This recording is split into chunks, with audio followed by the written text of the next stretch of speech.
Chapter 3. More about alcoholism. Most of us have been unwilling to admit we were real alcoholics. No person likes to think he is bodily and mentally different from his fellows. Therefore, it is not surprising that our drinking careers have been characterized by countless vain attempts to prove we could drink like other people. The idea that somehow, someday, he will control and enjoy his drinking is the great obsession of every abnormal drinker. The persistence of this illusion is astonishing. Many pursue it into the gates of insanity or death. We learned that we had to fully concede to our innermost selves that we were alcoholics. This is the first step in recovery. The delusion that we are like other people, or presently may be, has to be smashed. We alcoholics are men and women who have lost the ability to control our drinking. We know that no real alcoholic ever recovers control. All of us felt at times that we were regaining control, but such intervals, usually brief, were inevitably followed by still less control, which led in time to pitiful and incomprehensible demoralization. We are convinced to a man that alcoholics of our type are in the grip of a progressive illness. Over any considerable period, we get worse, never better. We are like men who have lost their legs. They never grow new ones. Neither does there appear to be any kind of treatment which will make alcoholics of our kind like other men. We have tried every imaginable remedy. In some instances, there has been brief recovery, followed always by a still worse relapse. Physicians who are familiar with alcoholism agree there is no such thing as making a normal drinker out of an alcoholic. Science may one day accomplish this, but it hasn't done so yet. Despite all we can say, many who are real alcoholics are not going to believe they are in that class. By every form of self-deception and experimentation, they will try to prove themselves exceptions to the rule, therefore non-alcoholic. If anyone who is showing inability to control his drinking can do the right about-face and drink like a gentleman, our hats are off to him. Heaven knows we have tried hard enough and long enough to drink like other people. Here are some of the methods we have tried. Drinking beer only. Limiting the number of drinks, never drinking alone, never drinking in the morning, drinking only at home, never having it in the house, never drinking during business hours, drinking only at parties, switching from scotch to brandy, drinking only natural wines, agreeing to resign if ever drunk on the job, taking a trip, not taking a trip, swearing off forever, with and without a solemn oath, taking more physical exercise, reading inspirational books, going to health farms and sanitariums, accepting voluntary commitment to asylums. We could increase the list ad infinitum. We do not like to pronounce any individual as alcoholic, but you can quickly diagnose yourself. Step over to the nearest barroom and try some controlled drinking. Try to drink and stop abruptly. Try it more than once. It will not take long for you to decide if you are honest with yourself about it. It may be worth a bad case of jitters if you get a full knowledge of your condition. Though there is no way of proving it, we believe that early in our drinking careers most of us could have stopped drinking. But the difficulty is that few alcoholics have enough desire to stop while there is yet time. We have heard of a few instances where people who show definite signs of alcoholism were able to stop for a long period because of an overpowering desire to do so. Here is one. A man of 30 was doing a great deal of spree drinking. He was very nervous in the morning after these bouts and quieted himself with more liquor. He was ambitious to succeed in business, but saw that he would get nowhere if he drank at all. Once he started, He had no control whatever. He made up his mind that until he had been successful in business and had retired, he would not touch another drop. An exceptional man, he remained bone dry for 25 years and retired at the age of 55 after a successful and happy business career. Then he fell victim to a belief which practically every alcoholic has, that his long period of sobriety and self-discipline had qualified him to drink as other men. Out came his carpet slippers and a bottle. In 2 months, he was in a hospital, puzzled and humiliated. He tried to regulate his drinking for a while, making several trips to the hospital meantime. Then, gathering all his forces, he attempted to stop altogether and found he could not. Every means of solving his problem which money could buy was at his disposal. Every attempt failed. Though a robust man at retirement, he went to pieces quickly and was dead within 4 years. This case contains a powerful lesson. Most of us have believed that if we remained sober for a long stretch, we could thereafter drink normally. But here is a man who at 55 years found he was just where he had left off at 30. We have seen the truth demonstrated again and again. Once an alcoholic, always an alcoholic. Commencing to drink after a period of sobriety, we are in a short time as bad as ever. If we are planning to stop drinking, there must be no reservation of any kind, nor any lurking notion that someday we will be immune to alcohol. Young people may be encouraged by this man's experience to think that they can stop as he did on their own willpower.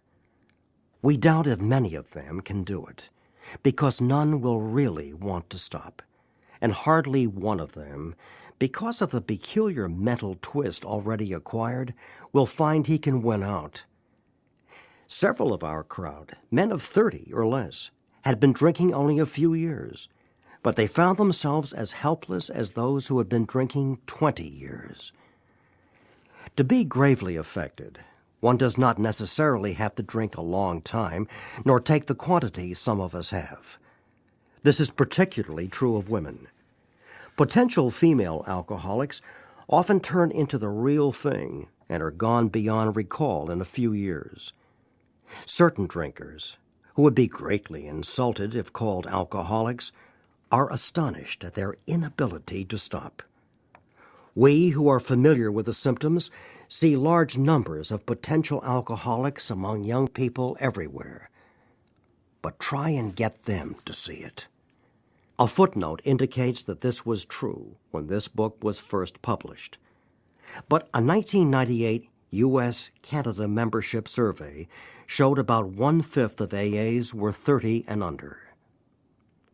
As we look back, we feel we had gone on drinking many years beyond the point where we could quit on our willpower. If anyone questions whether he has entered this dangerous area, let him try leaving liquor alone for 1 year. If he is a real alcoholic and very far advanced, there is scant chance of success. In the early days of our drinking, we occasionally remained sober for a year or more, becoming serious drinkers again later. Though you may be able to stop for a considerable period, you may yet be a potential alcoholic. We think few, to whom this book will appeal, can stay dry anything like a year. Some will be drunk the day after making their resolutions, most of them within a few weeks. For those who are unable to drink moderately, the question is how to stop altogether. We are assuming, of course, that the reader desires to stop. Whether such a person can quit upon a non-spiritual basis depends upon the extent to which he has already lost the power to choose whether he will drink or not. Many of us felt that we had plenty of character. There was a tremendous urge to cease forever. Yet we found it impossible. This is the baffling feature of alcoholism as we know it, this utter inability to leave it alone, no matter how great the necessity or the wish. How, then, shall we help our readers determine, to their own satisfaction, whether they are one of us? The experiment of quitting for a period of time will be helpful, but we think we can render an even greater service to alcoholic sufferers and perhaps to the medical fraternity. So, we shall describe some of the mental states that precede a relapse into drinking, for obviously this is the crux of the problem. What sort of thinking dominates an alcoholic who repeats time after time the desperate experiment of the first drink? Friends who have reasoned with him after a spree which has brought him to the point of divorce or bankruptcy are mystified when he walks directly into a saloon. Why does he? Of what is he thinking? Our first example is a friend we shall call Jim. This man has a charming wife and family. He inherited a lucrative automobile agency. He had a commendable World War record. He is a good salesman. Everybody likes him. He is an intelligent man, normal so far as we can see, except for a nervous disposition. He did no drinking until he was 35. In a few years, he became so violent when intoxicated that he had to be committed. On leaving the asylum, he came into contact with us. We told him what we knew of alcoholism and the answer we had found. He made a beginning. His family was reassembled, and he began to work as a salesman for the business he had lost through drinking.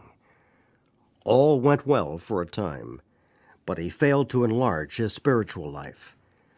To his consternation, he found himself drunk half a dozen times in rapid succession. On each of these occasions we worked with him, reviewing carefully what had happened. He agreed he was a real alcoholic and in a serious condition. He knew he faced another trip to the asylum if he kept on.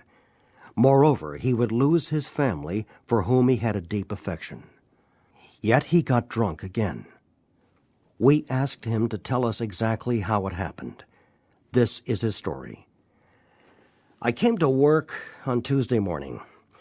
I remember I felt irritated that I had to be a salesman for a concern I once owned.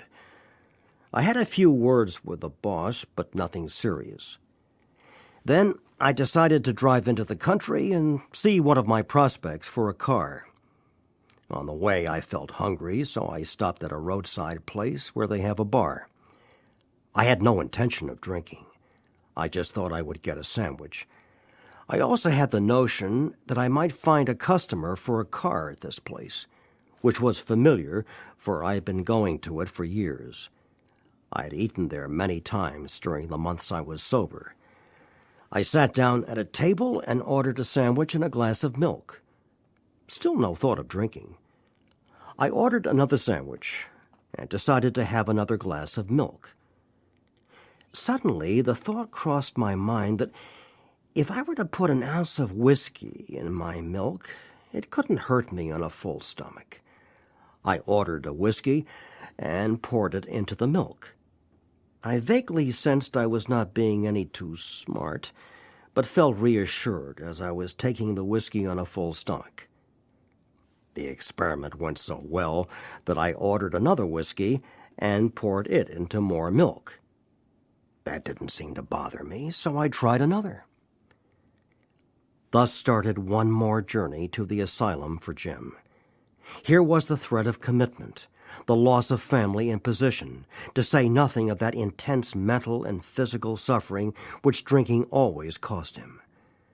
He had much knowledge about himself as an alcoholic, yet all reasons for not drinking were easily pushed aside in favor of the foolish idea that he could take whiskey if only he mixed it with milk.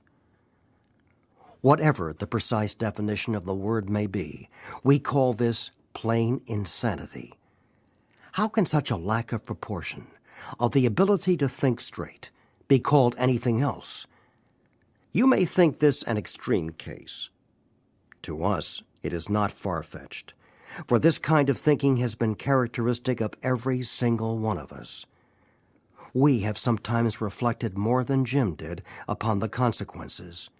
But there was always the curious mental phenomenon that, parallel with our sound reasoning, there inevitably ran some insanely trivial excuse for taking the first drink. Our sound reasoning failed to hold us in check.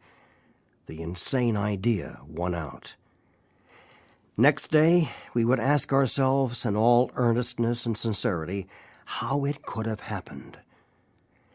In some circumstances, we have gone out deliberately to get drunk, feeling ourselves justified by nervousness, anger, worry, depression, jealousy, or the like. But even in this type of beginning, we are obliged to admit that our justification for a spree was insanely insufficient in the light of what always happened. We now see that when we began to drink deliberately instead of casually, there was little serious or effective thought during the period of premeditation of what the terrific consequences might be. Our behavior is as absurd and incomprehensible with respect to the first drink as that of an individual with a passion, say, for jaywalking. He gets a thrill out of skipping in front of fast-moving vehicles. He enjoys himself for a few years in spite of friendly warnings. Up to this point, you would label him as a foolish chap having queer ideas of fun. Luck then deserts him, and he is slightly injured several times in succession. You would expect him, if he were normal, to cut it out. Presently he is hit again, and this time has a fractured skull. Within a week after leaving the hospital, a fast-moving trolley car breaks his arm. He tells you he has decided to stop jaywalking for good, but in a few weeks he breaks both legs. On through the years, this conduct continues, accompanied by his continual promises to be careful or to keep off the streets altogether. Finally, he can no longer work. His wife gets a divorce, and he is held up to ridicule. He tries every known means to get the jaywalking idea out of his head. He shuts himself up in an asylum, hoping to mend his ways. But the day he comes out, he races in front of a fire engine, which breaks his back. Such a man would be crazy, wouldn't he? You may think our illustration is too ridiculous, but is it? We, who have been through the ringer, have to admit if we substituted alcoholism for jaywalking, the illustration would fit us exactly. However intelligent we may have been in other respects, where alcohol has been involved, we have been strangely insane. It's strong language, but isn't it true?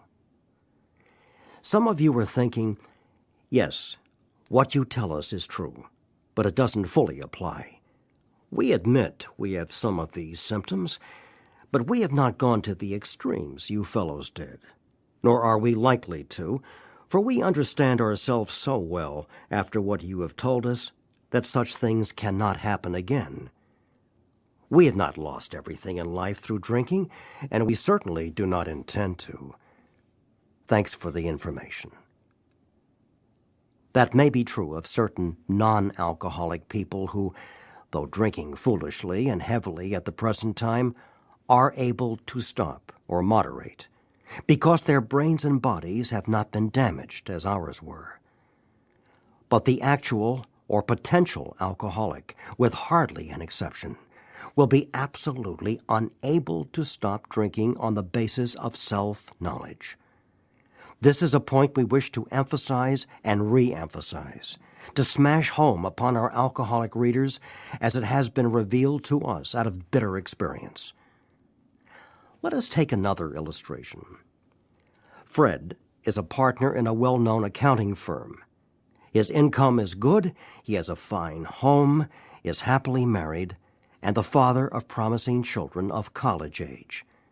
He has so attractive a personality that he makes friends with everyone. If ever there was a successful businessman, it is Fred. To all appearance, he is a stable, well-balanced individual. Yet, he is alcoholic. We first saw Fred about a year ago in a hospital where he had gone to recover from a bad case of jitters. It was his first experience of this kind, and he was much ashamed of it. Far from admitting he was an alcoholic, he told himself he came to the hospital to rest his nerves. The doctor intimated strongly that he might be worse than he realized. For a few days he was depressed about his condition. He made up his mind to quit drinking altogether. It never occurred to him that perhaps he could not do so, in spite of his character and standing. Fred would not believe himself an alcoholic, much less accept a spiritual remedy for his problem. We told him what we knew about alcoholism. He was interested and conceded that he had some of the symptoms, but he was a long way from admitting that he could do nothing about it himself. He was positive that this humiliating experience, plus the knowledge he had acquired, would keep him sober the rest of his life. Self-knowledge would fix it. We heard no more of Fred for a while. One day, we were told that he was back in the hospital. This time, he was quite shaky. He soon indicated he was anxious to see us.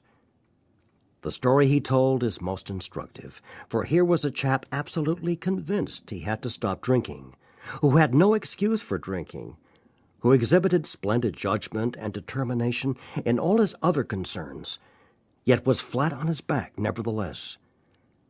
Let him tell you about it.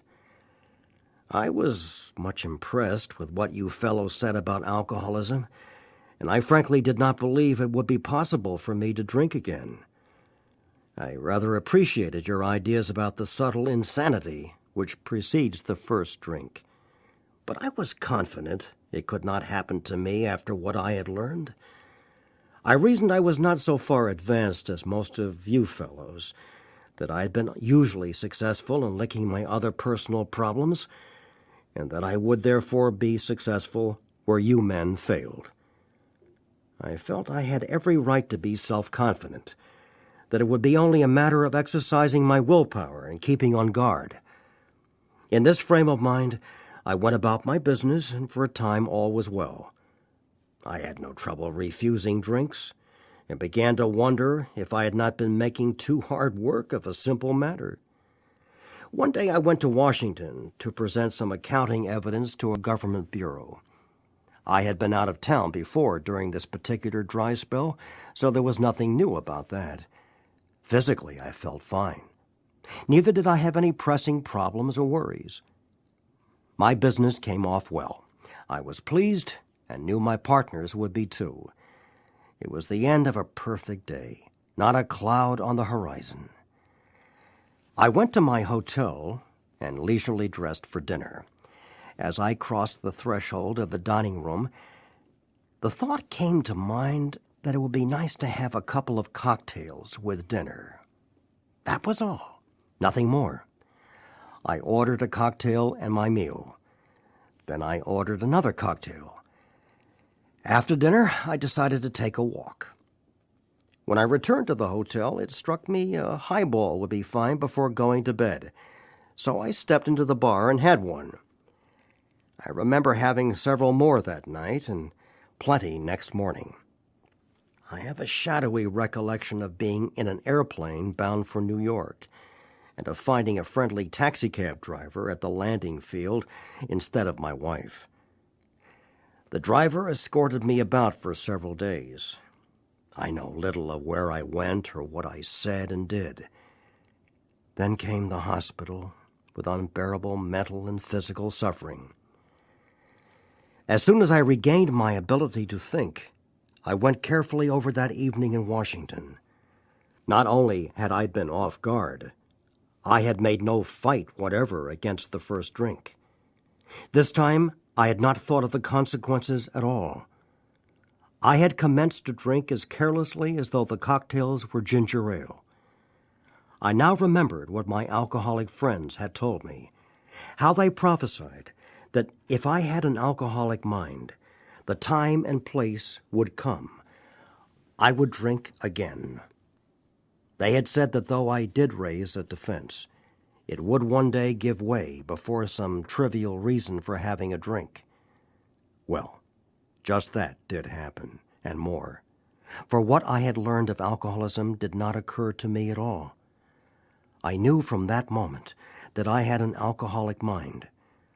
I saw that willpower and self-knowledge would not help in those strange mental blank spots.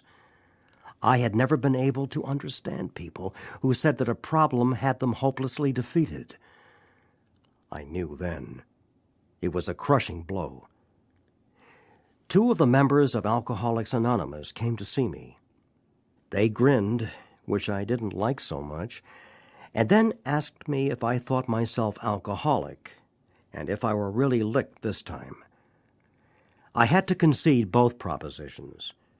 They piled on me heaps of evidence to the effect that an alcoholic mentality, such as I had exhibited in Washington, was a hopeless condition. They cited cases out of their own experience by the dozen. This process snuffed out the last flicker of conviction that I could do the job myself. Then they outlined the spiritual answer and program of action, which 100 of them had followed successfully. Though I had been only a nominal churchman, their proposals were not intellectually hard to swallow. But the program of action, though entirely sensible, was pretty drastic. It meant I would have to throw several lifelong conceptions out of the window. That was not easy. But the moment I made up my mind to go through with the process, I had the curious feeling that my alcoholic condition was relieved, as in fact it proved to be. Quite as important was the discovery that spiritual principles would solve all my problems. I have since been brought into a way of living infinitely more satisfying, and, I hope, more useful than the life I lived before. My old manner of life was by no means a bad one, but I would not exchange its best moments for the worst I have now. I would not go back to it even if I could. Fred's story speaks for itself. We hope it strikes home to thousands like him. He had felt only the first nip of the ringer. Most alcoholics have to be pretty badly mangled before they really commence to solve their problems. Many doctors and psychiatrists agree with our conclusions. One of these men, staff member of a world-renowned hospital, recently made this statement to some of us. What you say about the general hopelessness of the average alcoholic's plight is, in my opinion, correct. As to 2 of you men, whose stories I have heard, there is no doubt in my mind that you are 100% hopeless, apart from divine help. Had you offered yourselves as patients at this hospital, I would not have taken you if I had been able to avoid it. People like you are too heartbreaking. Though not a religious person, I have profound respect for the spiritual approach in such cases as yours. For most cases, there is virtually no other solution. Once more, the alcoholic at certain times has no effective mental defense against the first drink. Except in a few rare cases, neither he nor any other human being can provide such a defense. His defense must come from a higher power.